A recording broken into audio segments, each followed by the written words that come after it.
What's good, YouTube? It's your boy Quinn Wade, basketball analysis, coming to my prediction on the Chicago Bulls versus Milwaukee Bucks series. This is a series that's going to go to 6, I believe. But the best part about this series is both teams don't have to travel that far to face each other because they live a couple hours away. So the rest and the practice time going to be very good in this series because they don't have to travel that far to play each other. Now, this series is a tricky one because Chicago been injured. They have chemistry issues. They defense has been horrible, and Derrick Rose been shooting too many jump shots, not getting to the paint, not drawing enough fouls. He showed games that he can score good. He showed games that he's garbage. So he's been off and on. Can Derrick Rose stay consistent? Can Joakim Noah grab the rebounds and protect the paint? Paul Gasol and Jimmy Butler have been consistent. Can Aaron Brooks knock down shots consistently instead of inconsistently?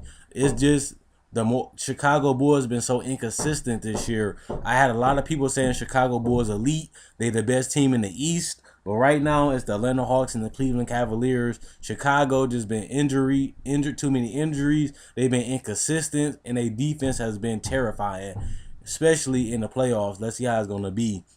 Now it's time for Chicago Bulls really to put up and shut up, and they really messed up getting the number 3 seed in the East because the Milwaukee Bucks are going to push the Chicago Bulls. I know the Milwaukee Bucks struggle scoring, but their defense is going to keep them in these games because the Chicago Bulls is not an amazing offensive team. They're a top 10 decent offensive team, but I still think with the Bucks' length and Michael Carter Williams is an X factor. He had games that he dominated, and he had games that he had games that he struggled. So we're gonna have to see, can Derrick Rose and Michael Carter Williams be consistent for their teams to win. They both been struggling, they both been inconsistent, and they both shoot too many jump shots. Let's see, can they both be consistent enough to help their team win the series. I don't think this is a guaranteed series for Chicago to win. I really truly don't think that Chicago gonna win this series easily, and I don't think they should be guaranteed to win. Like, it's Chicago Bucks,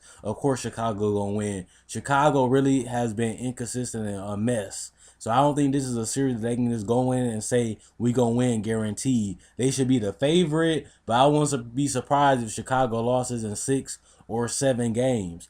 I'm not a huge Milwaukee Bucks fan, but I do respect what they did this year. But the thing that's going to kill Milwaukee is that they can play good defense, but can they score enough? I know Chicago ain't an amazing offensive team, but the Milwaukee Bucks really going to have trouble scoring, especially because Chicago can beat them up on the inside. Paul Gasol too big. Joakim Noah can get active, get some rebounds. Paul Gasol is a double-double. Jimmy Butler is a good rebounder and post player. I just think the Chicago Bulls can beat up the Milwaukee Bucks and score some inside points, get some fouls, and Derrick Rose can get out on fast break, get another 10 points.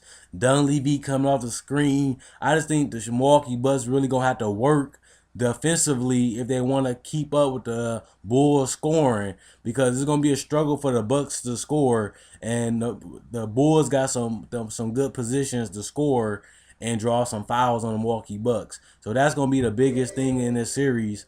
Can the Milwaukee Bucks score enough points to compete with the Chicago Bulls? And is their defense good enough to stop the Chicago Bulls enough where the Chicago Bulls can't score enough to outscore the Milwaukee Bucks, and it's be an even playing field where the Bucks still have a chance to win games in the fourth quarter. Say if they struggling, but the Chicago Bulls can't score on them. Next thing you know, it's 3 minutes left. It's a 2-point game, and anybody can win it. So I think the Milwaukee Bucks, if they want to win this series, they're gonna have to win it defensively and make the Chicago Bulls work for every point and earn every point in a series and just battle. And if put themselves in positions to win, they ain't got nothing to lose. The Milwaukee Bucks is a young up and coming team. They're not a championship team right now.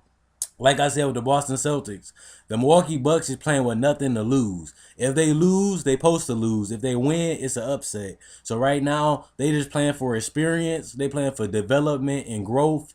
And the Milwaukee Bucks ain't even healthy. They had lost Kendall Marshall. They lost Jabari Parker. So this is not even the best Milwaukee Bucks team we gonna see in the future. They gonna need Michael Carter Williams to play some meaningful minutes. get them some experience. Chris Middleton, they want to bring him back. OJ Mayo, they all need to play in this playoff series as a team so they can get their chemistry and their growth and their development and build a solid foundation in the East. So right now, the Milwaukee Bucks, they just playing for the foundation and the growth and the development. But I still think they can compete defensively, and that can keep them in games and give them chances to win. But offensively, they're going to struggle to score. And like I said, the Chicago Bulls going to really beat them up in the post and beat them up on the rebounds. So that's something that Jason Kidd going to have to address, is the size of the Chicago Bulls. So let me know what you guys think in the comment section below. The Toronto-Washington Wizards video going to be up next. Comment, like, subscribe, and share. If you like this video, check out my older videos. And if you like this video, like my older videos, subscribe. Quinn Wade Basketball Analysis signing out. Let me know what you guys think in the comment section below. And like I said, the Toronto-Washington coming up next.